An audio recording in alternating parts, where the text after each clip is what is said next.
وہ جوان جو ہی پروان چڑھا ان فوان شباب آیا تو اس کی پیشانی سجدے کے تقدس سے مالا مال ہو گئی، اس کی آنکھوں میں حیا اور شرم کے پہرے آ گئے، اس کے خیالوں میں پاکیزگی آ گئی، اس کی زندگی کے شب و روز نیکی کے ماحول میں بسر ہونے لگے، اس کی راتیں ذکر الہی میں، تلاوت کلام مجید میں اور دن یاد الہی میں روزے سے گزرنے لگے۔ وہ جوان جس کی جوانی اللہ کی عبادت میں گزری، کہ جوانی اگر عبادت میں گزر گئی تو بڑھاپا تو پر نور ہے ہی ہے۔ سب سے مشکل مرحلہ زندگی کا جوانی کا ہے۔ شیطان زیادہ ورغلاتا ہے کسی شخص کو جب وہ جوانی کے مرحلوں سے گزر رہا ہوتا ہے۔ تو جس کی جوانی خیریت کے ساتھ گزر گئی اور اس نے اپنی جوانی کے تقدس کو محفوظ رکھ کے منزل تک پہنچا لیا، اپنی عصمت کے جوہر کی حفاظت کی، اپنی آبرو کو لٹنے نہیں دیا، اپنی آنکھوں کی شرم و حیا پر پہرے بٹھائے اور آنکھ کو برباد نہیں ہونے دیا اور اپنی زندگی کے تقدس کا پہرا دیا، تو جو جوان اپنی جوانی کو خیریت کے ساتھ گزار گیا۔ کسی نے کہا تھا نا، کتاب زیست کا ایک اور باب ختم ہوا، شباب ختم ہوا، ایک عذاب ختم ہوا۔ تو جوانی جس کی منزل تک پہنچ گئی خیریت کے ساتھ، عافیت کے سائے میں، مشکل تو بڑا ہے جوانی کو منزل تک لے جانا، خیریت کے ساتھ، داغدار نہ ہونے دینا، جوانی کے تقدس کو رسوا نہ ہونے دینا، عصمت کے جوہر پہ کالک نہ لگنے دینا، خواہشات کو غالب نہ آنے دینا۔ آسان کام تو نہیں ہے، مشکل کام ہے، لیکن اگر کوئی مشکل کاٹ گیا، جوانی کے تھوڑے سے ایام میں گزار گیا۔ اللہ اکبر۔ حضرت شیخ ختلی کہتے ہیں، داتا گنج بخش علی حجویری علیہ رحمہ کے مرشد ہیں، الدنیا یوم ولنا فیہا صوم۔ وہ کہتے ہیں دنیا ایک دن ہے، ہم روزہ رکھ کے گزار رہے ہیں۔ تو روزہ رکھ کے سارا دن گزر ہی جاتا ہے، دوپہر بھی آتی ہے گزر جاتی ہے، اور عصر کا وقت بھی آتا ہے گزر جاتا ہے، کھانے کا وقت بھی آتا ہے، چائے کا وقت بھی آتا ہے، سب کچھ ہوتا ہے لیکن گزر جاتا ہے، افطار تک بندہ پہنچ جاتا ہے۔ جس نے زندگی روزے کی طرح گزار دی، جس نے جوانی روزہ رکھ کے گزار دی، خواہشات کو بے قابو نہیں ہونے دیا، مشکل کام تھا لیکن اس نے مشکل کام کر دکھایا۔ اجر کتنا بڑا ہے، سنیے اللہ کے محبوب کی زبان سے سنیے۔ حضور نے ارشاد فرمایا جو سیدنا ابو ہریرہ کے ذریعے سے ہمارے تک پہنچا، فرمایا قیامت کے دن جب سورج کا رخ سیدھا ہوگا، زمین تانبے کی ہوگی، لوگ پسینے میں شرابور ہوں گے، کوئی ٹخنوں تک پسینے میں، کوئی گھٹنوں تک، کوئی کمر تک، کسی کو پسینے کی لگام دی جائے گی، اور وہ پسینہ ایسے نہیں ہوگا جس طرح یہ پسینہ ہے، اتنا گرم ہوگا۔ ابن رجب حنبلی کہتے ہیں اس پسینے کا ایک قطرہ اگر احد پہاڑ پہ ڈال دیا جائے تو وہ پگھل جائے، اتنا گرم ہوگا، بدبودار اتنا ہوگا، ایک قطرہ دنیا پہ ڈال دیا جائے، انسان کیا جانوروں کے دماغ بھی پھٹ جائے، اس پسینے میں لوگ شرابور ہوں گے۔ لیکن جس نے اپنی جوانی کو عافیت سے گزارا ہوگا، کل قیامت کے دن جب کوئی سایہ نہیں ہوگا، اللہ اس جوان پر اپنے عرش کا ٹھنڈا سایہ عطا فرمائے۔ وہ شخص جس کو کسی عورت نے دعوت گناہ دی اور وہ صاحب منصب تھی، صاحب جمال تھی، اور اس نے یہ کہہ کے یہ خواہش، یہ آرزو مسترد کر دی، انی خاف اللہ۔ اسی طرح کوئی عورت ہے تو اس نے اپنے تقدس کی حفاظت کی، اپنی آبرو پہ پہرا دیا اور کسی پیشکش کو ٹھکرا دیا، تو فرمایا قیامت کے دن جب کوئی سایہ نہیں ہوگا، اللہ اسے بھی اپنے عرش کا ٹھنڈا سایہ دے گا۔ کیسا سخت دن ہوگا، اور وہ کس اعزاز میں ہوگا، کس تکریم میں ہوگا۔ یہ تو 4 دن 10-20 سال ہیں، اور وہ 50,000 سال کا ایک دن۔ پھر اس کو اللہ کا شکر ادا کرنا ہوگا کہ اللہ تو نے کتنا کرم کیا میرے اوپر کہ میری جوانی خیریت اور عافیت سے گزری، اور آج اس کا تو کتنا بہتر صلہ مجھ کو دے دیا۔ آج اللہ نے مجھے اور آپ کو فرصت دی ہے، یہ اٹھتے ہوئے جنازے، یہ پھیلی ہوئی قبریں، یہ ہم سے بچھڑتے ہوئے لوگ، یہ ہمارے لیے ایک پیغام ہے، ایک میسج ہے ہمارے نام، یہ ہمارے لیے عبرت ہے۔ آج وہ جا رہے ہیں تو ہمیں بتا کے جا رہے ہیں کہ صاحب ہم جا رہے ہیں، ہمارے پیچھے تم بھی آ رہے ہیں۔ اور یہ بات ذہن میں رکھیے، دنیا پر آنے کی ایک ترتیب ہے، دنیا پر جانے کی وہ لازمی ترتیب نہیں ہے۔ پہلے دادا آتا ہے، پھر باپ آتا ہے، پھر بیٹا آتا ہے، پھر اس کے بعد بچے آتے ہیں۔ ایسے کبھی نہیں ہوا کہ باپ سے پہلے اولاد آ گئی ہو۔ دنیا پر آنے کی یہ ترتیب ہے اور یہ طے شدہ منظم ترتیب ہے، لیکن دنیا سے جانے کی یہ ترتیب نہیں ہے کہ پہلے باپ جائے پھر ہی اولاد جائے گی۔ بسا اوقات بوڑھے باپ کو جوان بیٹے کی میت کو کندھا دینا پڑ جاتا ہے۔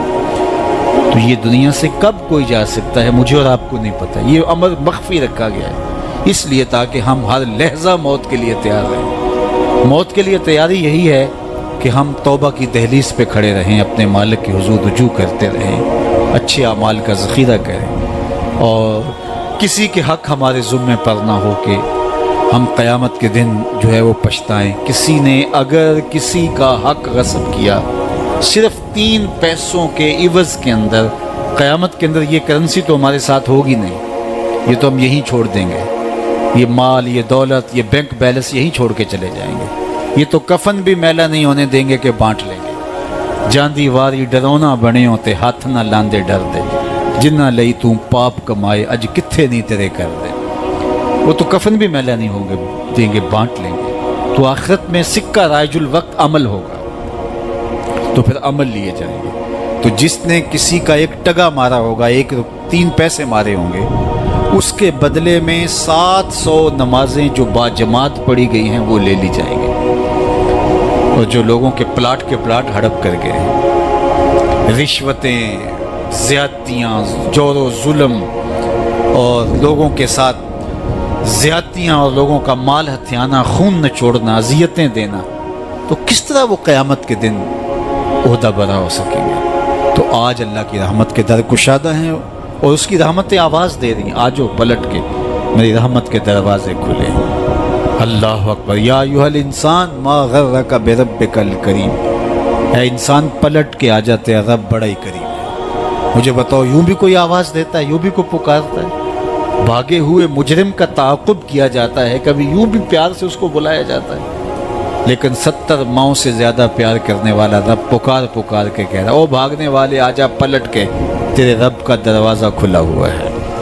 وہ یہ نہیں دیکھے گا تو نے جرم کتنے کیے، وہ یہ دیکھے گا تو پلٹ کے آئے گا، آ گئے، اور وہ تیرے گناہ نہیں دیکھے گا، تیرے آنے کو دیکھ کے تیرے گناہوں کو بدل کے نیکیوں میں تبدیل کر دے گا۔ جتنا بڑا گناہگار ہے اتنا بڑا نیکوکار بن جائے۔ آ تو صحیح، آنا تو نے ہے ہی، پھر جو کفن میں منہ چھپا چھپا کے آتا پھرے گا، پھر جو تجھے لوگ اٹھا کے لائیں گے۔ اچھا نہیں ہے کہ اپنے قدموں سے خود ہی چل کے آ جا، آج کھلے منہ آ جا، اس کی رحمتیں تیرے استقبال کرنے کے لیے منتظر ہیں۔ آج وہ آواز دے کے کہہ رہا ہے، آجا میری رحمتیں تیری منتظر۔ ما غرک بربک الکریم، تجھے کریم رب سے کس نے مغرور کر دیا؟ تکبر میں، رعونت میں مبتلا ہو گیا، تو اپنے مالک کی دہلیز کو چھوڑ گیا۔ آجا پلٹ کے، وہ کریم تجھے بلا رہا ہے، اور دیکھ اس کا رشتہ کتنا گوڑا ہے۔ اللہ ذی خالق کا، اس نے تجھے پیدا کیا ہے، وہ تیرا خالق لگتا ہے۔ اللہ اکبر۔ یعنی وہ تجھے بلا رہا ہے جس کا تیرا رشتہ اتنا گہرا ہے کہ وہ تیرا خالق لگتا ہے۔ ماں کو جو اولاد سے پیار ہے، دنیا کے کسی ترازو پہ وہ پیار تولا جا سکتا ہے؟ ماں کی محبت کا کہیں وزن ہو سکتا ہے؟ آج کل یہ آپ کے بھی تھوڑا سا آگے گزریں تو اتنے بڑے ترازو گاڑ دیے گئے ہیں جہاں پورا کنٹینر تول لیا جاتا ہے۔ تو میں دوستوں کو کہتا ہوں کہ آج اتنے بڑے بڑے ترازو ایجاد ہو گئے ہیں کہ جہاں کنٹینر توڑ لیے جاتے ہیں، پہاڑ توڑ لیے جاتے ہیں آج جدید دنیا کے اندر، لیکن کوئی ترازو ایسا آج تک ایجاد نہیں ہوا جس پر ماں کے پیار کو بھی تولا جا سکے۔ اس کے سینے میں جو تڑپتی ہوئی ممتا رکھی گئی ہے، محبت کا جو جہاں آباد کر دیا گیا، الفتوں کی ایک کائنات ماں کے سینے میں رکھ دی گئی ہے، اس کا نعم البدل کیا بدل بھی موجود نہیں ہے۔ ماں جب بولتی ہے تو اس کے لہجے میں جبریل بولتا ہے، ماں جب مسکراتی ہے تو لگتا ہے جنت کی ساری کلیاں کھل اٹھی ہیں۔ وہ سینے میں درد، وہ درک، وہ محبت، وہ کائنات، وہ انوکھا پیار جو اولاد کے لیے رکھتی ہے، یہ اتنا پیار ماں کے سینے میں پیدا کیسے ہوا؟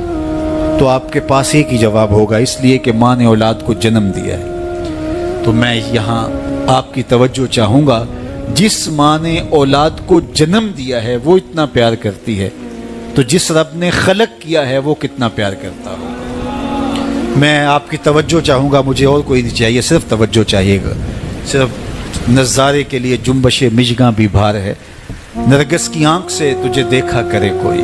تو میری آرزو یہ ہے کہ آپ کی تمام تر توجہ میری جانب مبذول ہوں۔ تھوڑے وقت میں جس شدت کی گرمی میں آپ بیٹھے ہیں مجھے اس کا احساس ہے، تو میں چاہوں گا کہ چند باتیں آپ تک پہنچ جائے۔ تو جو ماں اتنا پیار کرتی ہے وہ اس لیے کہ ماں نے جنم دیا ہے، تو جس نے جنم دیا ہے وہ اتنا پیار کرتی ہے، تو جس رب نے خلق کیا ہے وہ کتنا پیار کرتا ہے۔ تو ماں کی دہلیز چھوڑ کے بیٹا بھاگ جائے تو ماں آواز دیتی نا، پتر کہاں بھاگ رہا ہے، آجا پلٹ کے، اتنی ٹھنڈی چھاؤں کہیں نہیں ملے گی، اتنا پیار تجھے کہیں سے نہیں مل سکتا، آجا پلٹ کے۔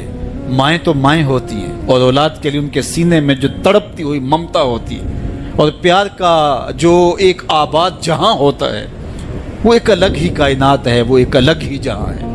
وہ کہتے ہیں نا کہ کسی نے کہا کہ میں تو تیرے سے تب راضی ہوں گی کہ تو اپنی ماں کا کلیجہ نکال کے لائے گا، تو وہ بدمست عاشق اپنی ماں کی آرزو، اپنی محبوبہ کی آرزو کو پورا کرنے کے لیے اس عمل سے بھی گزر گیا اور ماں کا کلیجہ چیرا، اور تشتری میں رکھ کے اپنی محبوبہ کے لیے اس کا کلیجہ لا رہا تھا، تو راستے میں ٹھوکر لگی تو ماں کے کلیجے سے آواز آئی کہ پتر سٹ نہیں لگی۔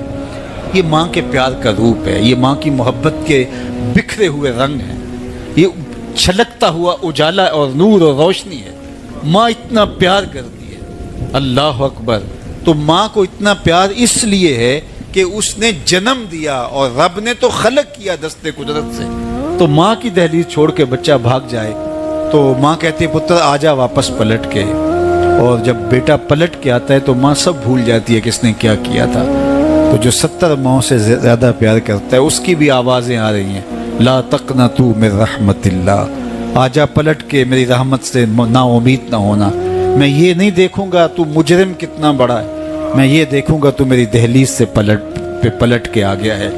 تو اس کی رحمتیں بندے کو پکار رہی۔ تو یہ اٹھتے ہوئے جنازے، یہ پھیلی ہوئی قبریں، اور یہ ہم سے بچھڑتے ہوئے ہمارے احباب، دوست، بھائی، عزیز، یہ ہمیں بتاتے ہیں کہ میاں اس زندگی سے، زندگی کا متعین سفر کاٹ کر کے تم بالآخر اللہ کے حضور پلٹ کے آنے والے ہو۔ اخروی زندگی کے لیے اچھے اعمال کا ذخیرہ جمع کرو اور اپنی آخرت کی تیاری کرو، چونکہ موت جب آ جاتی ہے تو ایک لمحے کا بھی تقدم و تاخر نہیں ہوتا۔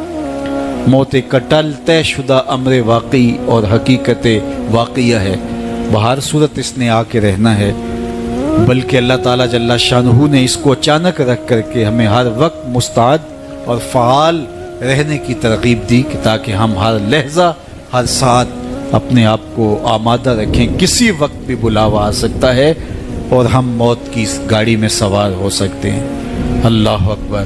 تو آئیے میں اور آپ اللہ کی بارگاہ میں دعا بھی کرتے ہیں اور اپنی زندگی کو بہتر بنانے کی منصوبہ بندی بھی کرتے ہیں۔ جب لوگ ہم سے جدا ہوتے ہیں تو ہمیں عبرت ہوتی ہے کہ ہم بھی جا رہے ہیں۔ حضرت یعقوب علیہ السلام نے حضرت اسرائیل سے عہد لے رکھا تھا کہ میری روح قبض کرنے کے لیے اچانک نہیں آنا، پہلے کوئی قاصد بھیج دینا تاکہ میں موت کی تیاری کر لوں۔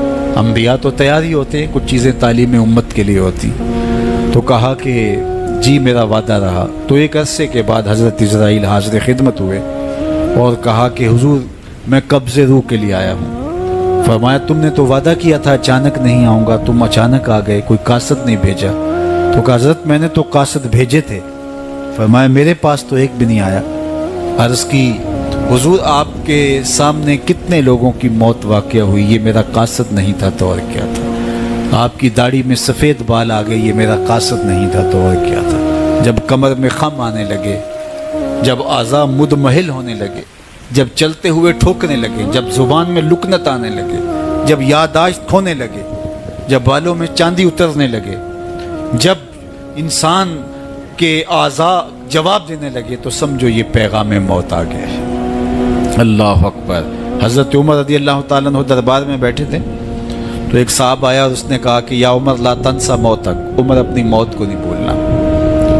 اور یوں کانپنے لگے حضرت عمر جیسے بیت کی شاخ کانپتی ہے، اور اسے کہا کہ روز آ کے مجھے تذکیر کر جایا کر۔ وہ روز آتا ہے، بڑے دربار میں کھڑا ہو کے کہتا ہے عمر اپنی موت کو نہیں بھولنا۔ ایک دن آیا، آپ نے اس کو کہا میاں آج کے بعد نہیں آنا۔ کوئی اور شخص آنے لگا، فرمایا نہیں۔ تذکیر موت کی ضرورت نہیں رہی، فرمایا نہیں۔ مجھ سے کوئی گستاخی ہوگی، فرمایا نہیں۔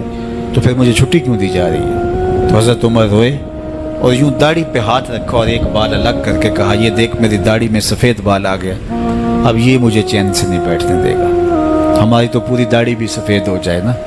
میاں صاحب نے کہا ہڈیاں کھڑکن ہڈیاں کمبن گوڈے کھڑکن تے اڑ گیا لک تیرا, اجے بھی بدیوں باز نہ آئوں جیو مرد دلیرا, فما اصبرہم علی النار.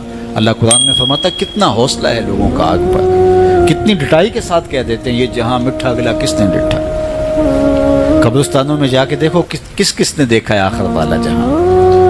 حضرت سیدنا غوث اعظم الشیخ عبد القادر الجیلانی علیہ رحمہ و رضوان فرماتے جاؤ قبرستانوں میں جا کر دیکھو کیسے کیسے حسینوں کی مٹی خراب ہو رہی ہے. جو بدن پہ چٹکی مٹی نہیں پڑنے دیتے تھے آج ان کے کفن بھی تار تار ہو گئے. خیر کنے فلاں و غنیمت شمار عمر زاں بیشتر کے بانگ برائت کے فلاں نماز.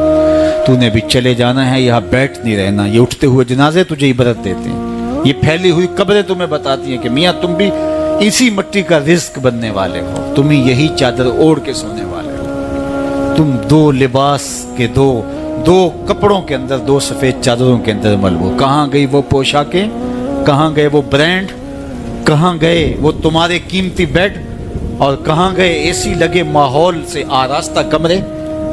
امیر ہے یا غریب ہے وہ 2 گز زمین, اور وہی مٹی کا اوڑھنا, مٹی کا بچھونا, وہی 2 گز کفن, وہی کل کائنات, اور وہاں جو کیے ہوئے عمل ہیں وہی سکہ رائج الوقت ہوگا.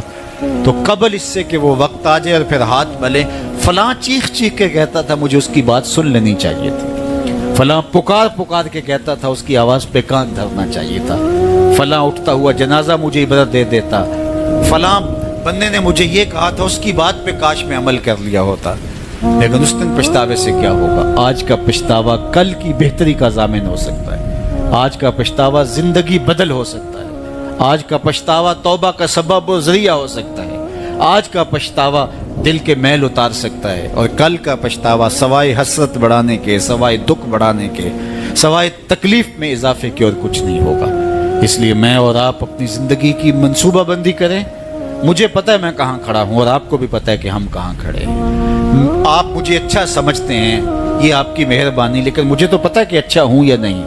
میں آپ کو اچھا سمجھتا ہوں, لیکن آپ کو تو پتہ ہے کہ آپ کہاں کھڑے ہیں.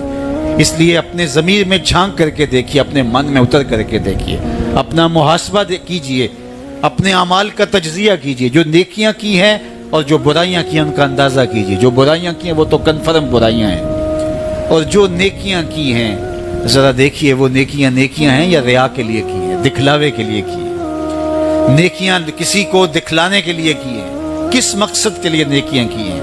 تھوڑی سی ریا بھی شرک بتائی گئی ہے.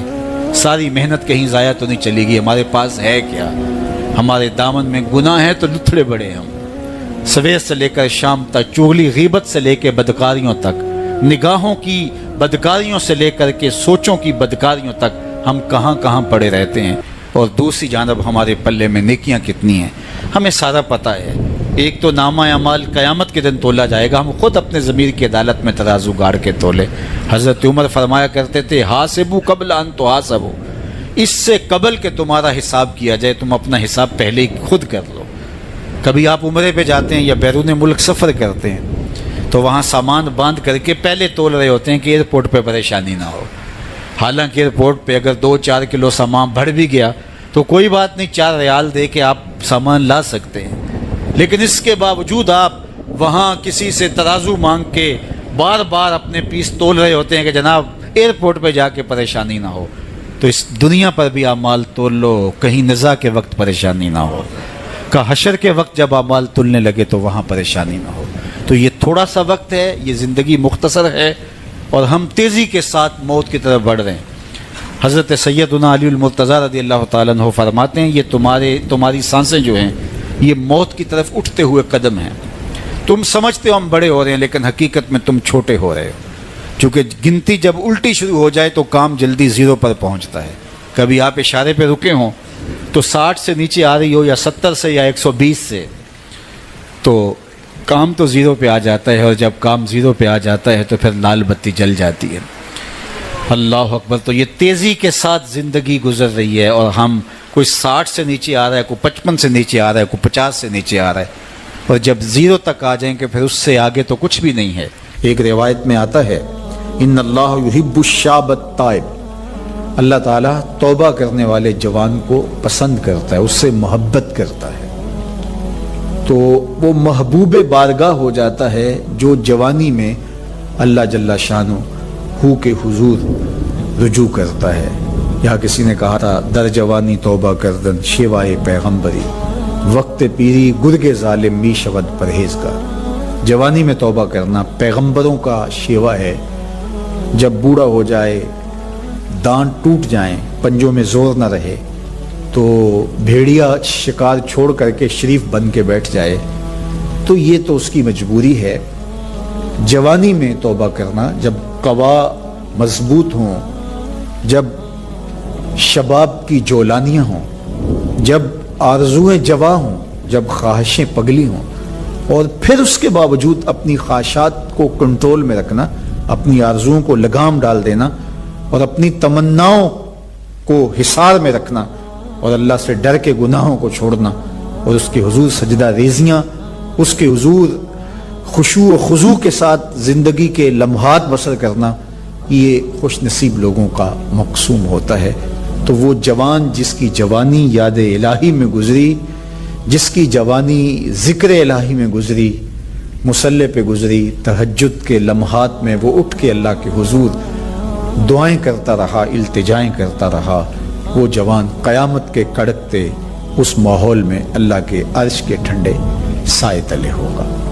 تیسرا شخص جس کو اللہ تعالیٰ قیامت کے دن اپنے عرش کا ٹھنڈا سایہ عطا کرے گا، وَرَجُلٌ قَلْبُهُ مُعَلَّقٌ بِالْمَسَاجِدِ، وہ شخص جس کا دل مسجد کے ساتھ جڑا ہوا ہے، مسجد کے ساتھ لٹکا ہوا ہے، مسجد کی ملازمت، مسجد کی حاضری، مسجد کی صفائی، مسجد کی ستھرائی، مسجد کی پاکیزگی کے لیے کوشش، مسجد کی تعمیر، مسجد کی تزئین اور مسجد کی آبادی کے لیے دن رات کوشاں رہا، ایک نماز کے بعد دوسری نماز کا انتظار کرتا ہے، تو یہ خوش نصیب وہ ہے جس کا دل جڑا ہوا ہے مسجد کے ساتھ۔ ایک جلیل القدر نام آپ نے سنا ہے، اور وہ ہے ربیع بن خثیم رضی اللہ تعالیٰ عنہ۔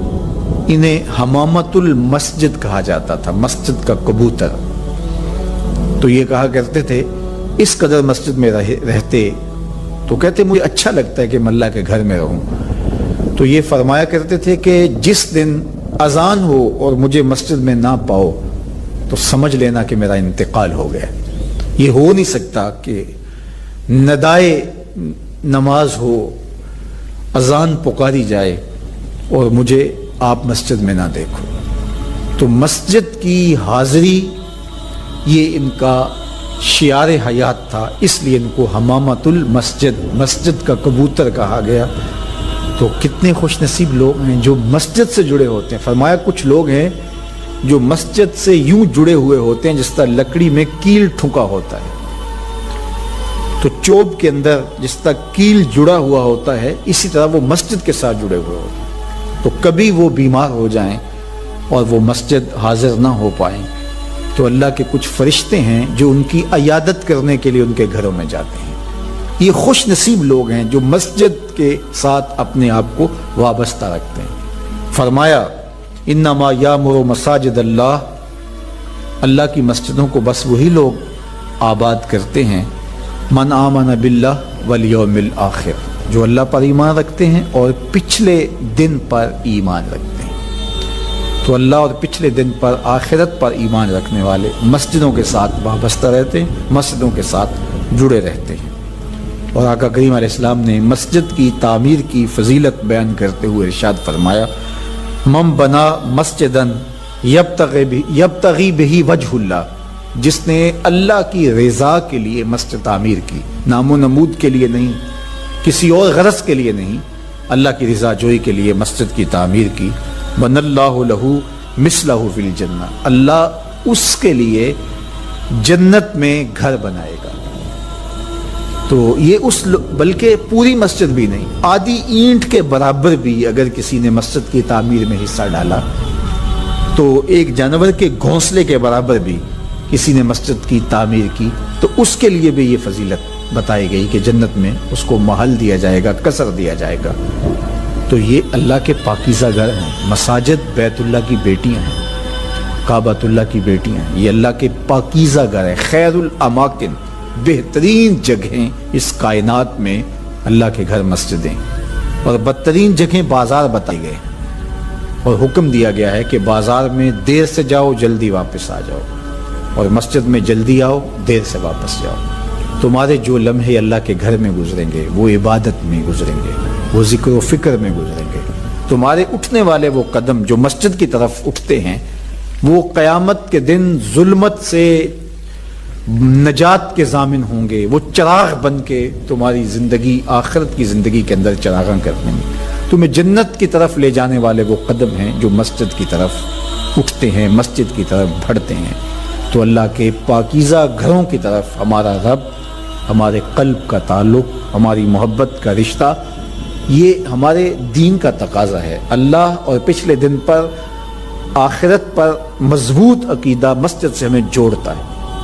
کبھی کسی مجبوری کی وجہ سے مسجد جانے سے قاصر ہوں، بیمار پڑ گئے ہیں، مسجد نہیں جا سکتے، یا حالات ایسے ہیں جس طرح آج کل کے حالات ہیں کہ مسجد میں جانا کسی وجہ سے موقوف ہو گیا، تو مومن اس پر خوشی محسوس نہیں کرے گا۔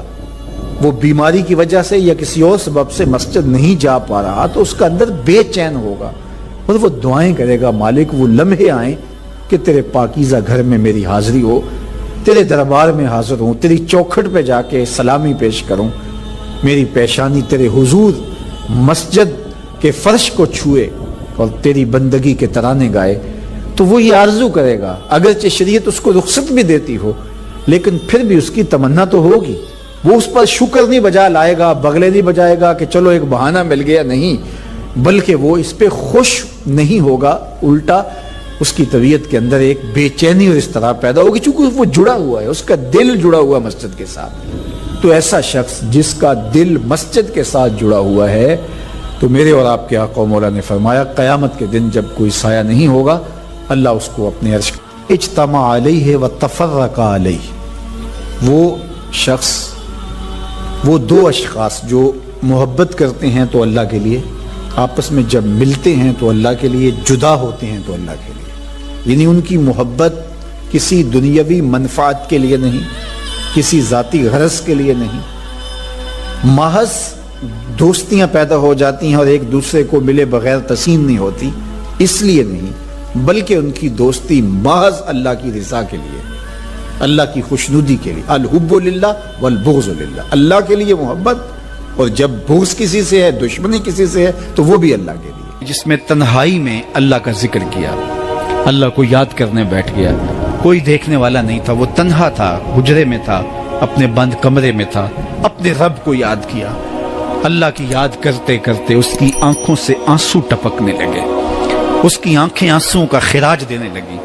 تو میرے اور آپ کے آقا و مولا نے فرمایا کہ یہ آنسو اتنے قیمتی ہیں، ان آنسوؤں کے بدلے میں قیامت کے دن اسے عرش الہی کا سایہ نصیب ہوگا، عرش الہی کا سایہ اسے نصیب ہوگا ان آنسوؤں کے بدلے میں۔ رومی علیہ رحمہ فرماتے ہیں جہاں پانی گرتا ہے وہاں سبزہ اگتا ہے، جہاں آنسو گرتے ہیں وہاں رحمت اترتی ہے۔ تو اس لیے جو اللہ کی یاد میں رونے کا لطف ہے اور اللہ کی یاد میں آنسو بہانے کا اجر اور صلہ رکھا گیا ہے، یہ گناہوں کو دھو ڈالتا ہے، یہ اندر کی صفائی اور ستھرائی کا سبب اور ذریعہ ہے۔ میرے اور آپ کے آقا و مولا نے فرمایا راتوں کی تنہائیوں میں اٹھ کے قرآن پڑھا کرو اور قرآن پڑھتے ہوئے رویا کرو۔ پھر فرمایا فَإِلَّمْ تَبْكُوا فَتَبَاكُوا، اگر رونا نہ آئے تو رونے کی کوشش کیا کرو۔ حضرت داتا گنج بخش علی حجویری سے ایک مرید نے کہا حضرت اگر رونے کی کوشش کریں پھر بھی رونا نہ آئے، فرمایا پھر اپنے مقدر پہ رویا کرو۔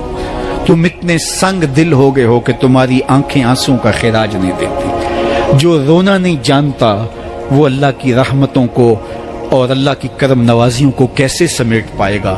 بچہ روتا ہے تو ماں دودھ دیتی ہے، جب بندہ اللہ کے حضور الہاؤ زاری کرتا ہے، عجز کرتا ہے، انکساری کرتا ہے تو اللہ کی رحمتوں کو جوش آتا ہے اور اللہ تعالیٰ کی رحمتیں اس پہ برستی ہیں، اور اس کے نہ صرف گناہ معاف ہوتے ہیں بلکہ اللہ تعالیٰ اس کے گناہوں کو بدل کے نیکیوں میں تبدیل کر دیتا ہے۔ ایک فقیر تھا، ملنگ درویش، اللہ کا بندہ، اس کی عادت یہ تھی کہ اپنے ڈیرے پہ آنے والوں کو کھلاتا، ان کو پلاتا، ان کی ضروریات کا خیال رکھتا، لیکن کو مالی آسودگیاں نہیں تھی۔ ہوتا یہ تھا کہ بعض اوقات لوگ آتے تو ادھار لے کر کے وہ لوگوں کو کھلا دیتا۔ خیر، چونکہ فقیر کا مزاج یہ ہوتا ہے کہ لوگ آئیں اس کے ڈیرے سے کھائیں۔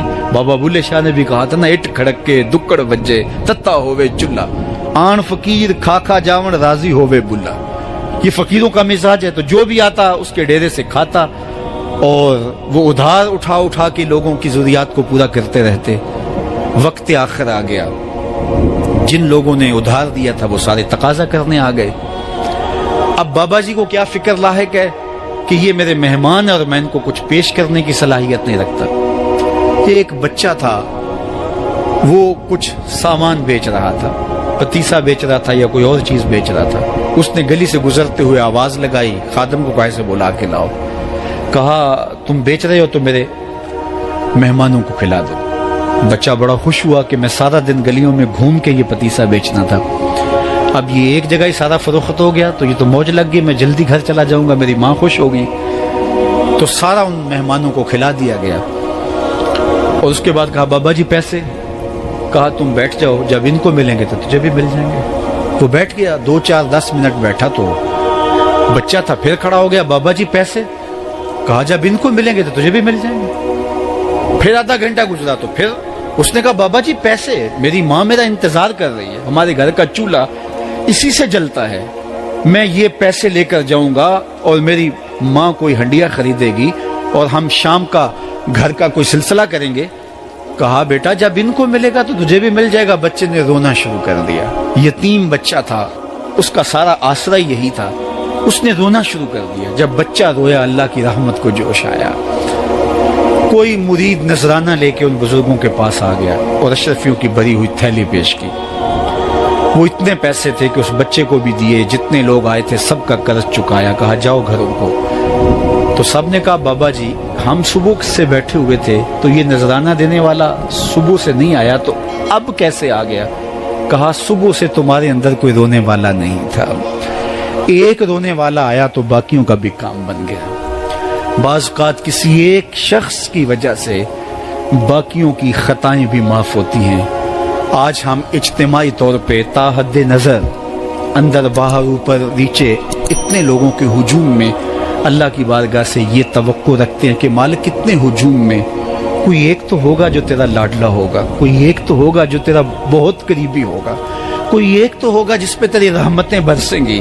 تو مالک اس کے صدقے سے ہماری خطائیں بھی معاف کر دے، ہمارے گناہ بھی معاف کر دے۔ کوئی ایک رونے والی آنکھ مل گئی تو باقیوں کا بھی کام بن جائے گا۔ اٹھ فریدا ستیا تے میلہ ویکھن جا، وت کوئی بخشیا مل جاوے تے تو ہی بخشیا جا۔ میرے مالک ہم سب کی خطائیں معاف کر دے، ہم سب سے درگزر فرما اور ہم سب کے باطن کو ستھرائیاں دے دے، ہمارے اندر کو پاکیزگیاں دے دے۔ بہت وقت میں نے اور آپ نے صاحب گزار لیا، تیزی کے ساتھ زندگی بیت رہی ہے۔ میں اگر اپنے آپ کو دیکھوں تو میری زندگی کتنی بہاریں کاٹ چکی ہے۔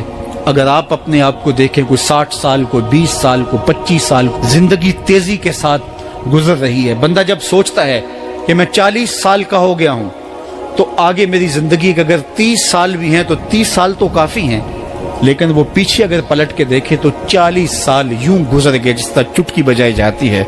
جب چٹکی بجانے کے وقت میں 40 سال گزر گئے محسوس ہوتے ہیں، تو جو باقی 30 سال اگر ہوئے بھی وہ تو گمان ہے میرا، وہ تو گمان ہے آپ کا، ہمیں تو ایک سانس کا بھی نہیں پتا۔ پوچھا گیا زندگی اور موت کے بارے میں کیا خیال ہے؟ کہا فجر پڑی ہے، پتہ نہیں ظہر پڑھ سکیں گے یا کہ نہیں۔ کہا اتنی لمبی امیدیں لگائے بیٹھے ہو، کہا ظہر پڑی ہے، پتہ نہیں عصر پڑھنے کا موقع نصیب ہوتا ہے کہ نہیں۔ کہا یہ بھی طول عمل ہے۔ ایک بولا عصر پڑی ہے، پتہ نہیں مغرب پڑھ سکیں گے یا کہ نہیں۔ کسی نے کہا ایک رکعت پڑی ہے، پتہ نہیں دوسری رکعت بھی پڑھنا نصیب ہوتی ہے یا نہیں۔ کہا یہ سب تو